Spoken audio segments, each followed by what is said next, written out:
Assalamualaikum warahmatullahi wabarakatuh. Perkenalkan, nama saya Sasi Mulyani Ashari. Saya dari kelas 10J. Di sini saya akan mengulang presentasi saya, buku sorogan pertama saya yang berjudul Indahnya Hidup Bersama Tuntunannya, yaitu bersama Allah Subhanahu wa Ta'ala. Yang mana Allah memerintahkan kita untuk selalu mengerjakan perintahnya dan menghindari segala larangan. Mari kita simak bersama-sama. Yang pertama yaitu adalah Al-Quran sebagai pelipur lara. Kok bisa sih Al-Quran itu sebagai pelipur lara kita? Karena Al-Quran ini adalah salah satu obat kita untuk menyelesaikan masalah kita. Dengan izin Allah, Al-Quran ini bisa menyelesaikan masalah kita dengan membacanya secara ikhlas, sabar, dan istiqomah. Yang kedua yaitu meraup kebahagiaan di dunia dan di akhirat. Bagaimana cara meraup kebahagiaan di dunia dan di akhirat ini? Kita melakukan semua kegiatan yang ada di dunia ini dengan diniati dengan ibadah karena Allah Subhanahu wa Ta'ala dan mencapai ridhonya Allah Subhanahu wa Ta'ala. Yang ketiga yaitu adalah dua golongan. Orang dibagi menjadi dua golongan. Yang pertama adalah golongan orang kafir. Orang kafir ini yang akan dimasukkan ke dalam neraka jahanamnya Allah Subhanahu wa Ta'ala, yang mana ia selalu mendustakan Al-Quran dan tidak mempercayai Rasulullah. Yang kedua yaitu adalah orang-orang yang beriman. Orang yang beriman ini akan dimasukkan ke dalam surganya Allah Subhanahu wa Ta'ala, yang mana mereka semua itu melakukan segala perintahnya Allah Subhanahu wa Ta'ala dan menghindari segala larangannya Allah Subhanahu wa Ta'ala. Selanjutnya yaitu adalah omong kosong. Orang munafik terbagi menjadi ciri-ciri orang munafik ada tiga. Yang pertama, apabila ia dapat dipercaya, ia malah mengkhianati. Apabila ia berbicara, malah ia berdusta. Apabila ia berjanji, ia mengingkari. Selanjutnya yaitu tidak lupa untuk berdoa. Jadi di sini kita tidak boleh melupakan senjata pamungkas kita, yaitu adalah doa kepada Allah Subhanahu wa Ta'ala.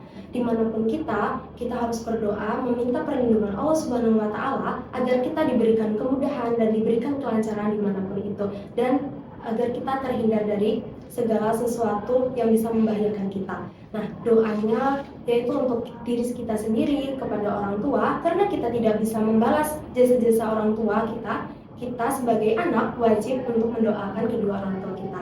Selanjutnya itu doa untuk guru-guru kita agar apa yang kita dapat di sekolahan, apapun yang kita pelajari di sekolah dengan guru kita, semua pelajaran itu masuk ke dalam diri kita dan bisa menjadi berkah dan manfaat untuk diri kita sendiri.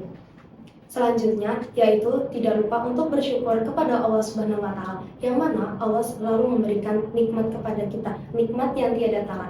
Yaitu sekecil apapun nikmat yang Allah berikan kepada kita, jangan sampai lupa kita untuk bersyukur. Selanjutnya yaitu adalah bersikap jujur. Nah, walaupun jujur ini pahit di depan, tapi untuk di masa depan, untuk kehidupan kita akan menjadi kebaikan di masa depan untuk kita. Nah, kalau misalkan kita selalu berbohong kebohongan itu di masa depan akan membawa kita ke malapetaka. Selanjutnya yaitu tidak lupa untuk selalu bersolawat kepada Rasulullah SAW, yang mana apabila kita ingin mendapatkan syafaatnya Rasulullah SAW, kita harus sering-sering selalu bersolawat untuk beliau, yaitu Nabi Muhammad SAW. Nah, yang terakhir yaitu selalu bersedekah.